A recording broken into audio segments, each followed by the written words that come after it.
Bueno, pues las cosas andan que arden con respecto al tema de Venezuela, Estados Unidos.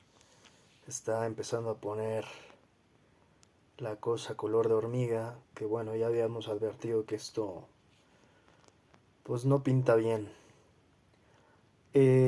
Hace apenas estoy grabando esto a las 10 p.m. del jueves 21 de agosto.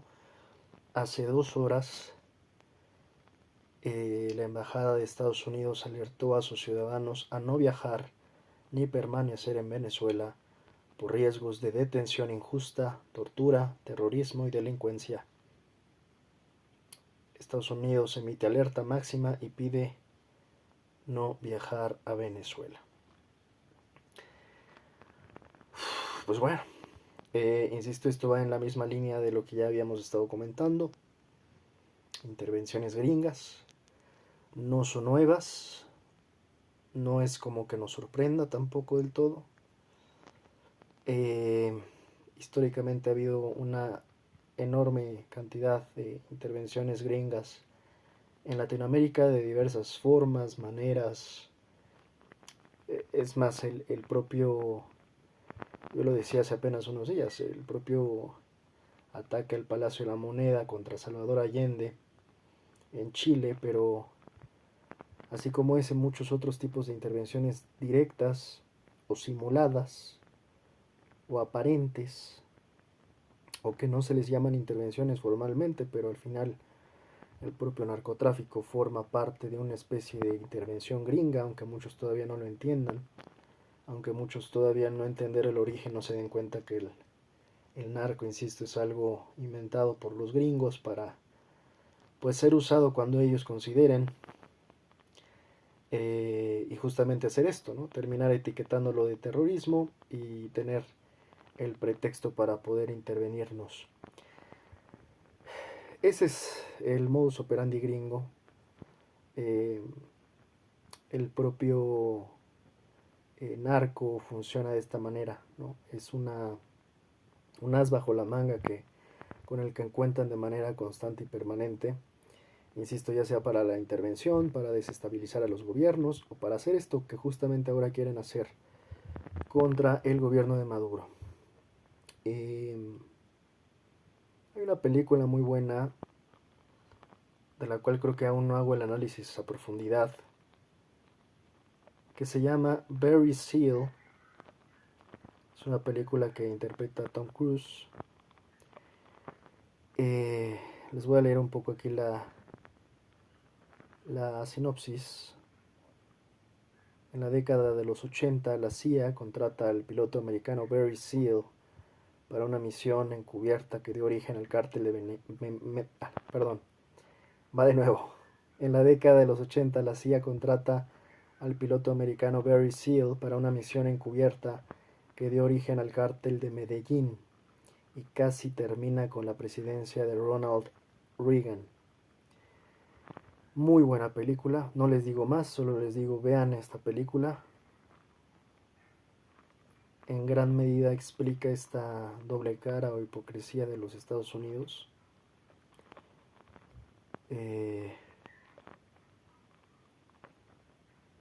y pues que revela en la propia película cómo es que tanto CIA, todas estas agencias de inteligencia gringas, tanto CIA como DEA, como FBI, CIA, DEA, todas estas agencias están coludidas, encubiertas y al final, pues de alguna manera también el propio gobierno de los Estados Unidos se termina coludiendo o trabajando con muchas de estas organizaciones que se supone en el ojo público combaten y atacan, pero al final es todo parte de un sistema muy muy perverso, muy corrupto, que insisto, no les digo más, vean la película Very Seal y se van a dar cuenta más o menos, y creo que de manera muy honesta lo refleja esta película, de cómo pues generalmente se ataca siempre al país latino, a América Latina,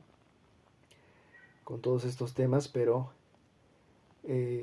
los gringos tienen las manos llenas de sangre porque también participan y prácticamente provocan todo este caos de manera premeditada, de manera planeada, de manera perfectamente bien diseñada a partir, insisto, de todo su aparato de agencias de inteligencia, y al final esto no es más que una gran farsa. De nuevo, insisto, para intervenir, para desestabilizar gobiernos, para eventualmente, por supuesto, hacerse de sus recursos, extraer y demás. Robar, básicamente. Es un tema de control. Es un tema de control.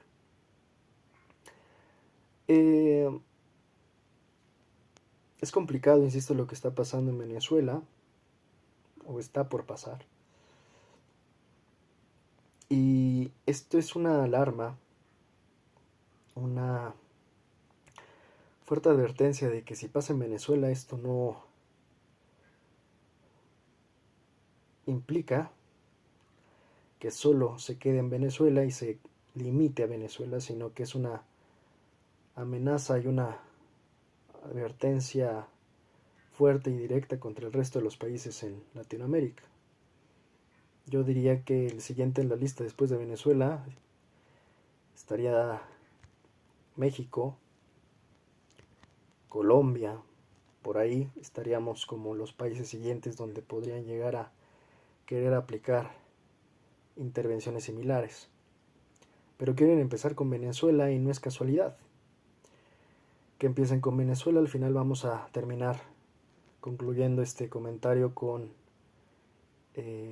unos datos respecto a las reservas, enormes reservas petroleras de Venezuela.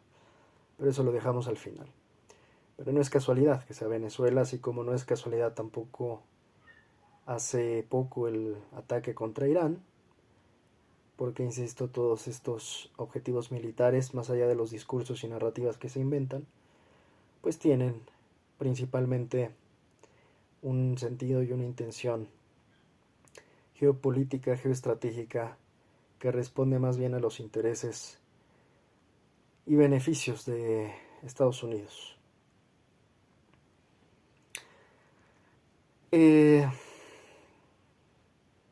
Es peculiar cómo desafortunadamente el sueño de Bolívar nunca se pudo concretar. Este sueño que consistía básicamente en una Latinoamérica unida, algo similar a una especie de Unión Europea. América Latina nunca pudo hacerlo, y no es por casualidad. Yo he llegado a explicar un poco esto. No es casualidad que el mundo esté dividido, casi siempre. No es casualidad que haya habido históricamente un muro de Berlín que dividiera a Berlín oriental del occidental. Tampoco es casualidad que haya dos Coreas. Tampoco es casualidad que Rusia y Alemania nunca hayan podido conciliar, porque siempre tienen a un gringo que le echa leña al fuego, a un gringo que amarra navajas y que evita, ante todo, la unión regional y mundial. El que se encarga históricamente de dividir y vencer es Estados Unidos. Estados Unidos es un especialista de la división. Por eso digo que no es casualidad que el sueño de Bolívar en América Latina no se pudiese concretar, porque no es casualidad, insisto, dando algunos de estos ejemplos, que el mundo siempre se fragmenta en dos. Y esto generalmente una iniciativa que suele ser impuesta principalmente por los Estados Unidos. Por supuesto, en este sentido, América Latina no es la excepción. Y a pesar de que compartimos muchas cosas en esta región, compartimos muchísimo, compartimos culturas, orígenes, colores de piel, pensamientos,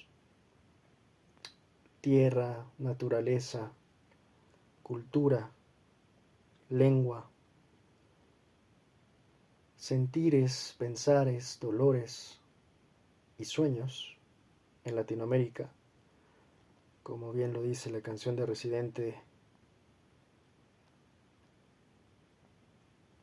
No puedes comprar el sol, no puedes comprar la lluvia. En Latinoamérica eh, aquí se comparte, lo mío es tuyo, como bien dice su himno, su gran himno. En Latinoamérica si se derrumba, yo lo reconstruyo, como dice, y si bien hay una identidad simbólica con respecto a precisamente lo que es Latinoamérica, políticamente nunca se ha podido concretar ese sueño bolivariano, que tal vez hubiera tenido un buen cauce si se hubiera tenido eh, la capacidad para vencer a aquellos que siempre nos han intentado dividir, hasta hoy. Y hoy no es casualidad ni sorpresa que sea de nuevo el tío Sam el que viene a dividir a la región, que dentro de nuestros problemas, porque todos los países en Latinoamérica, insisto, que compartimos problemas similares, pues serán problemas que de alguna manera ahí vamos, ¿no?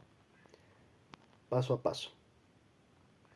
Sin embargo, ahora, no conforme a esto, que la región padece sus propios problemas y no menores, el tío Sam viene con la mano en la cintura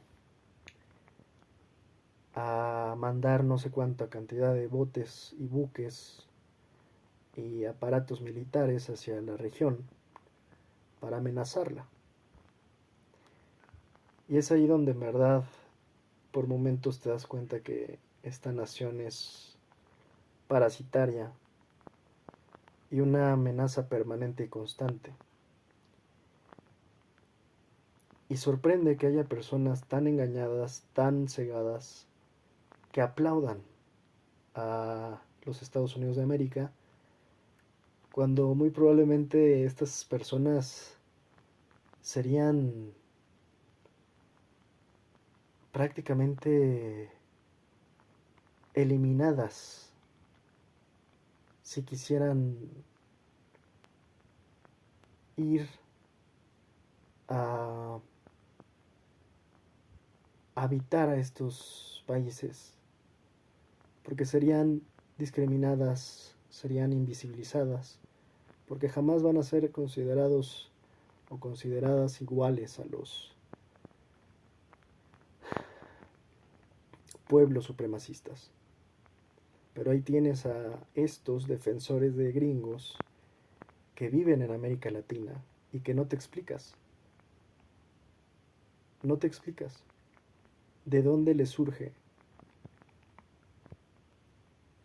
esas ideas gringas de querer defender a los gringos, por los cuales los mismos gringos no defenderían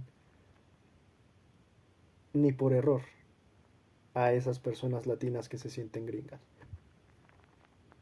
Pero así es como ocurre. Entonces, bueno, hoy de nuevo, insisto, viene el tío Sam a dividir. La opinión pública en Latinoamérica está dividida porque, insisto, a través de la narrativa han logrado dividirnos en América Latina los gringos. Esta misma división entre la supuesta izquierda y la supuesta derecha y sus formas, pues sigue generando grandes conflictos, grandes problemas, grandes divisiones, y que, insisto, te terminas encontrando, así como en Venezuela, en el caso mexicano, a personas como Lili Telles, que lo hemos dicho siempre, pues es una traicionera de primera y que venderían a México al primer postor. Son lo que yo siempre he denominado los típicos Santanas de closet. México está lleno de Santanas. O sea, Santana no quedó ahí.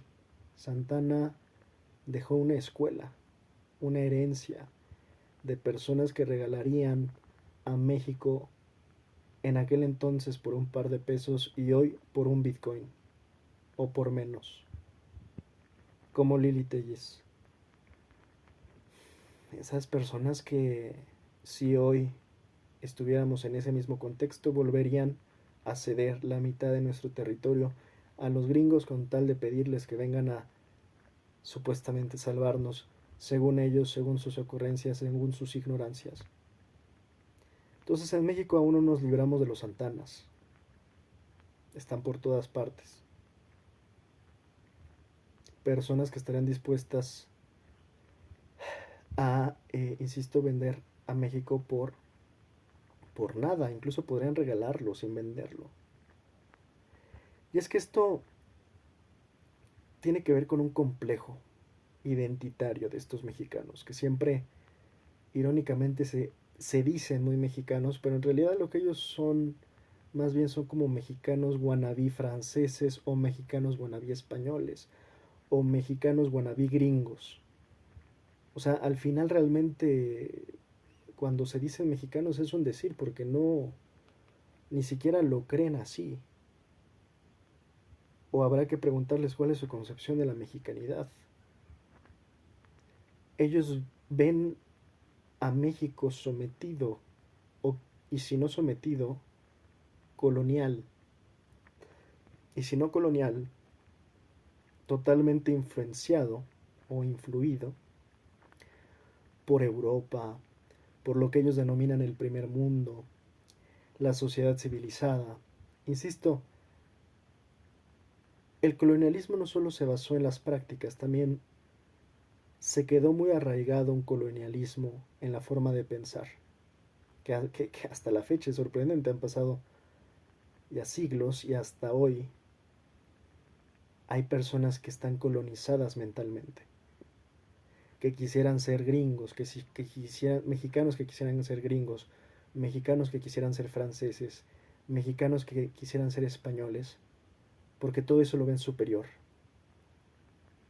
porque, insisto, están colonizados de la mente, neocolonizados mentalmente.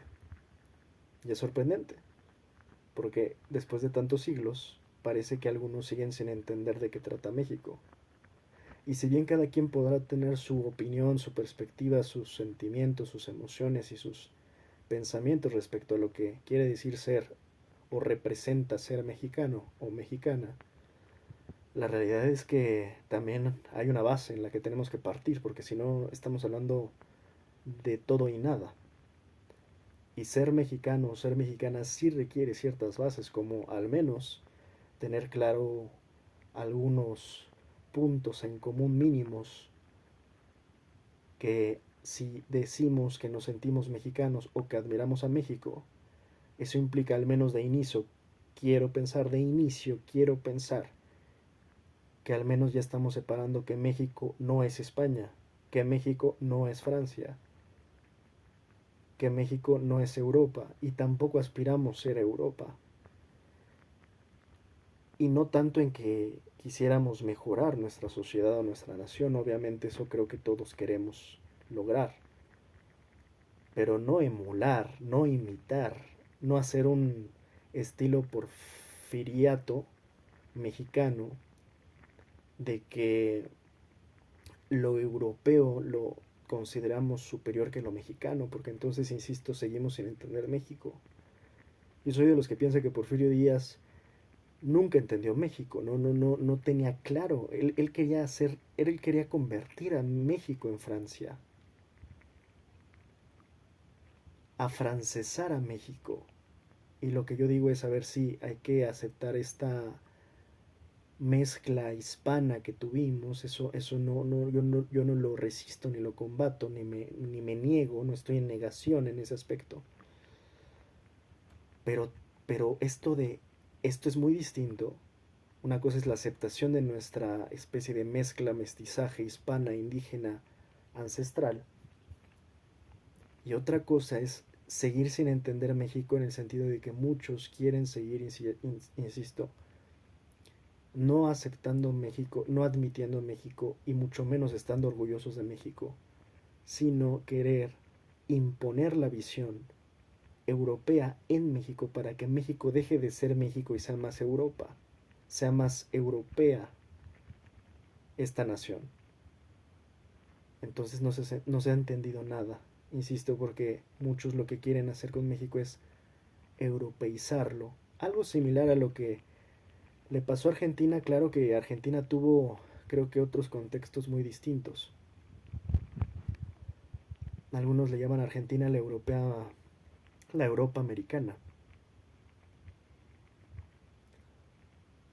México,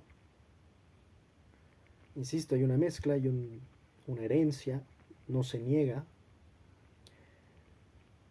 pero una cosa es esa mezcla, aceptarla, reconocerla y volvernos orgullosos, y otra es renegar esa misma herencia y especialmente renegar la parte indígena de esa herencia o de esa mezcla, cosa que, insisto, personas como Porfirio Díaz lo que querían era europeizar México y desmexicanizar México.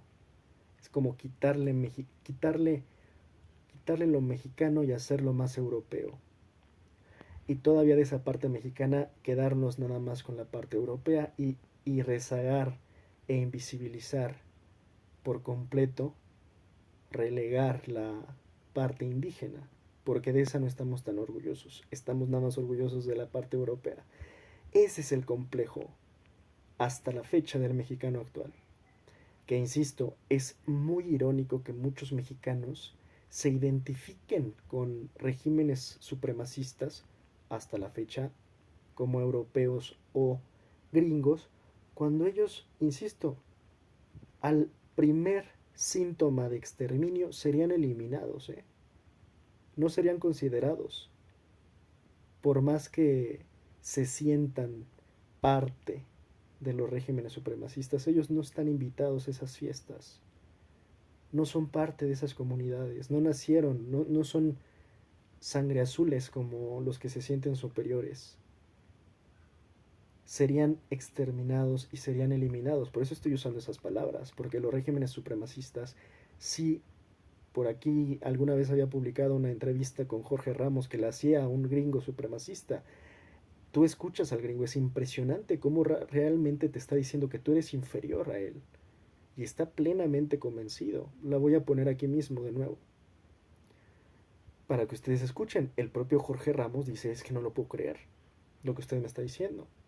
Y le debatió, creo yo, muy bien Jorge Ramos a ese ignorante supremacista, que simplemente se exhibe en esa ignorancia.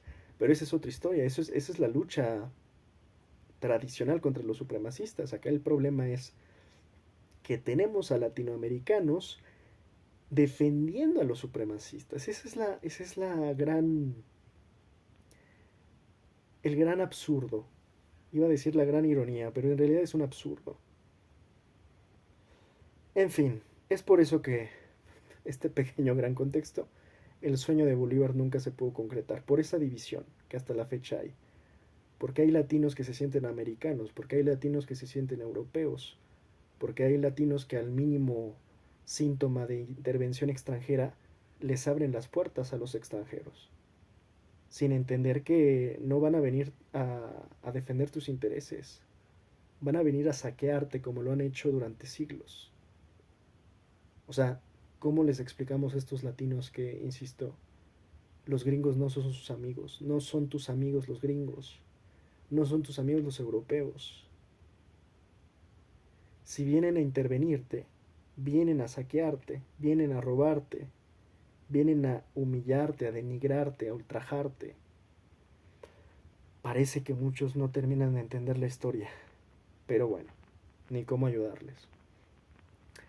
Justo ahora en este comentario que hace Lili Telles para Fox News, sorprende ver en los comentarios, insisto, la cantidad de ignorantes mexicanos que dicen: sí, te apoyamos, Lili Telles, sí, por favor, que Estados Unidos venga, sí, por favor, pedimos la intervención, porque sí, sí es terrorismo, porque sí es terror, lo que...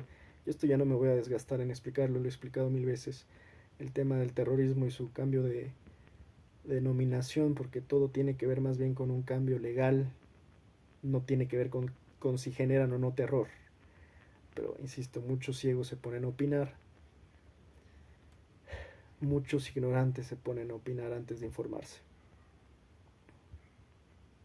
En fin, pues aquí tenemos ya entonces a Estados Unidos listo para llevarles un poco de democracia a Venezuela. Tenemos a Estados Unidos al parecer listo para llevarnos un poco de democracia a toda Latinoamérica. Ese es el estatus actual de las cosas, el estado actual, el estado del arte en el que nos encontramos, a un Estados Unidos listo para llevarnos democracia a través de sus bombarderos, especialmente uno que andan paseando por todo el mundo y con el cual andan amenazando, el B-2 Stalwalker, o no me acuerdo cómo se llama, no me acuerdo el modelo, pero creo que es B2, ¿qué es? A verlo, para no mentir, que no me gusta. Spirit, Northrop Grumman B2 Spirit, que no olviden que yo ya había comentado esto de los financiamientos, ¿no? Evidentemente Northrop es una de las pues estas corporaciones sumamente poderosas. Nada más les invito a que hagan un pequeño googleo de cuál es el presupuesto unitario de esta compañía. Y por otra parte, les voy a adelantar el presupuesto unitario de bueno, no sé ni, 737.000 millones de dólares. Nada más andarle invirtiendo este B2 Spirit, Northrop Grumman de los Estados Unidos, que insisto, el avioncito el B2 que están utilizando para andar amenazando a medio mundo al día de hoy, y que empezaron con Irán, pero ahora mismo en el encuentro entre Putin y Trump en Alaska también lo llevaron a pasear para hacer un poco de bluff. Y esa es la forma de Estados Unidos de operar, insisto, de toda la vida, el Classic USA. Ahora que comento este encuentro de Putin-Trump en Alaska, a mi parecer hubo un punto de inflexión. Como yo decía, no somos adivinos como para saber en nuestra bola de cristal exactamente qué se dijeron y qué no. Lo que sí considero es que hubo un punto de inflexión que se va a terminar revelando en los hechos y que ya se empieza a revelar. Pudo haber habido un punto de inflexión que cambiara los acuerdos a nivel geopolítico. O sea, hay nuevos acuerdos geopolíticos. No sabemos si la negociación haya terminado incluyendo, por ejemplo, un acuerdo entre que, en resumidas, Rusia se quede Ucrania mientras que Estados Unidos le permitan intervenir en Venezuela, porque cabe decir que había un cierto respaldo de Rusia hacia Venezuela. No sabemos, cuando me refiero al punto de inflexión, no sabemos si eso acaba de cambiar en este encuentro de Alaska. Quien ya se posicionó fue China, ¿no? Y tampoco es casualidad porque no olvidemos no olvidemos la discordia de Taiwán entre Rusia y perdón, no olvidemos la discordia entre Taiwán, entre China y Estados Unidos. No olvidemos que ahí también hay una tensión, hay un polvorín ahí con el tema de Taiwán. De hecho, han habido ya ciertas movilizaciones militares por ambas partes, tanto de China como de Estados Unidos, con respecto al tema de Taiwán. Yo lo que infiero un poco es que ahora Estados Unidos le quiere aplicar la misma, pero con Venezuela. Ahora Estados Unidos se la quiere aplicar a China tratando de intervenir en Venezuela. Por eso es que China saltó al grito, porque están al parecer ahora en una posición similar. Ahora es como si hubieran invertido, ¿no? En un espejo invertido. Ahora lo que pasa en Taiwán ahora también podría pasar en Venezuela, conservando sus debidas proporciones, porque sí son situaciones técnicamente distintas, pero que tienen ciertas similitudes, ¿no? Al final, China con Taiwán está de alguna manera reclamando un territorio que considera suyo, Acá, pues Venezuela no es de Estados Unidos, ¿no? Entonces, o sea, técnicamente hay distinciones, pero, insisto, también hay ciertas similitudes en cuanto a eh, estas tensiones que se generan, ¿no? Eh, disuasión, ¿no? Esta especie como de efecto disuasivo en el emprendimiento de estas, además, movilizaciones militares. Que yo veo que esto va más allá de una negociación. He estado escuchando a algunos que dicen que esto es para presionar a Venezuela, que para negociaciones. Yo casi desde el inicio del mandato de Donald Trump vengo diciendo que amenazar no es negociar. Amenazar no es negociar.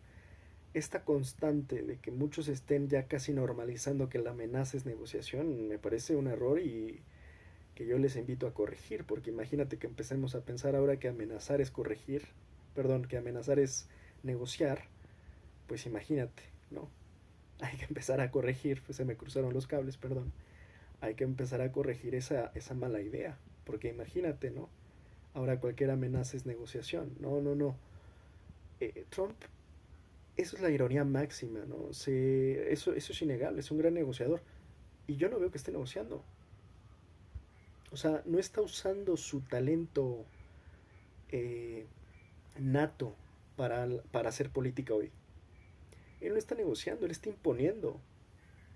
Amenaza e impone con toda la fuerza si es necesario. No, antes de Venezuela lo acabamos de ver en Irán. A mí esta cuestión de que, esta ironía de que esté obsesionado por el Nobel de la Paz, haciendo paz a través de las guerras o de los ataques o de las intervenciones, o sea, me parece una burla, ¿no? Es como lograr la paz mediante ponerle una pistola en la cabeza a tu, a veces hasta tus socios, ¿no? O a tu contraparte, en términos generales, si no fuesen socios, pero a veces ya hasta los socios, como en el caso mexicano, parece que ya nos están poniendo la pistola en la cabeza a los gringos. ¿Qué clase de paz es esa? ¿Qué clase de forma de llegar a la paz es a través de la amenaza?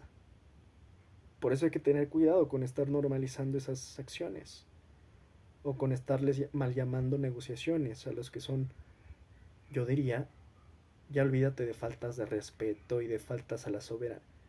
Son viles y francas amenazas algunas que pueden hasta derivar en ciertas eh, consecuencias bélicas, ¿no? En fin,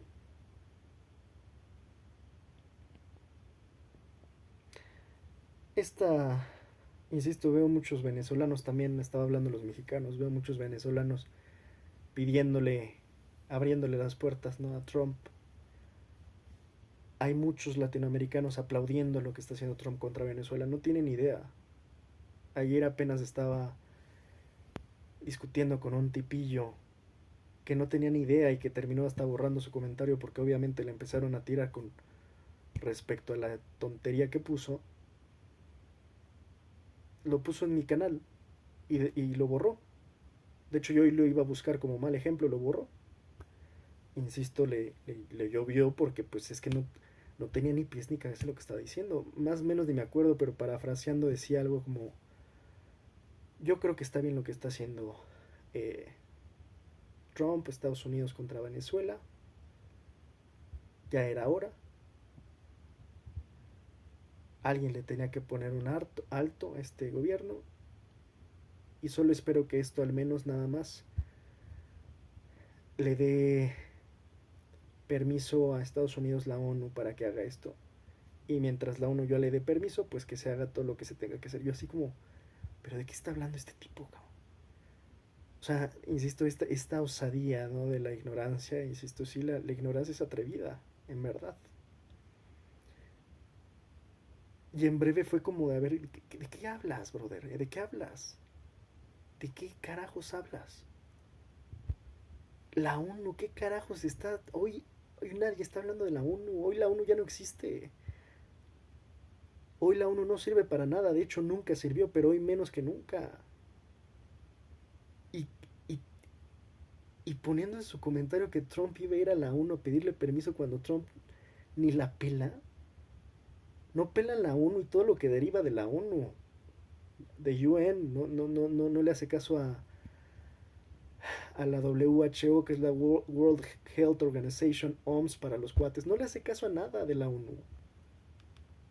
Y este dos neuronas diciendo que Trump hiciera lo que tenía que hacer siempre y cuando la ONU le diera permiso, pero que si le daba permiso él apoyaba la intervención en Venezuela. Insisto, gente que habla ya no sé con qué habla, con qué parte del cuerpo, pero que no conecta.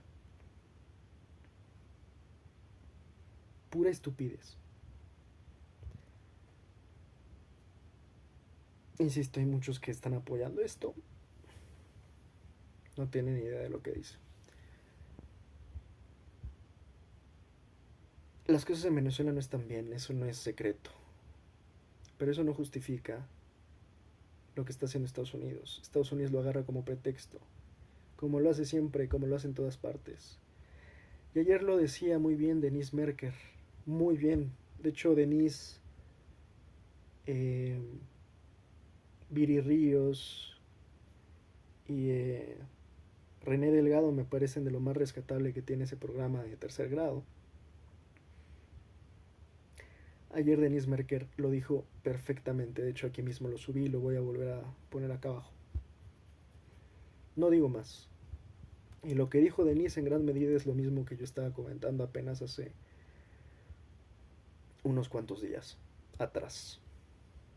Suscribo por completo lo que dice Denise, no tengo nada más que agregar. Y ya el resto pues es una rebañada de ingenuos que piensan que el tío Sam nos quiere venir a ayudar, ¿no? Si están pensando eso, no los puedo ayudar yo a ellos, o sea, no hay forma de ayudarlos. Están para el perro, ni hablar. Y la verdad es que a estas alturas no me va a desgastar. Ni en corregirlos, ni en educarlos, que se eduquen solos o que se queden así, condenados con su ignorancia. En síntesis, la intervención gringa sería fatal para Venezuela. Esos que piensen que va a arreglar las cosas, las va a desarreglar más. Y como yo ya decía hace poco, ya sea si matan o si incluso realizan una extracción de Maduro, eso generaría una terrible violencia dentro de Venezuela. Puede que hasta una guerra civil. Y la guerra civil, hay guerras civiles que no se terminan no se terminan. O sea, no se solucionan. Y ahí de nuevo, adivinen qué pretexto viene después cuando no se solucionan las guerras civiles. Estados Unidos va a hacerles el favor de ordenar el caos social y van a terminar metiendo a un presidente o presidenta o el régimen que ellos quieran para que sea el que gobierne y haya una hermosa democracia, orden, libertad y todos estos hermosos valores gringos que tanto pregonan. Bueno, insisto, a estas alturas del partido, quien se siga tragando estas, pues que se las termine de tragar. Pues ya, realmente no tengo más que agregar, nada más vamos a terminar concluyendo con lo que les comenté, que es respecto al reservas de petróleo. A ver, vámonos en 1985, Arabia Saudita lideraba 170 millones reservas en barriles según esta fuente. La voy a poner aquí mismo, la van a estar viendo.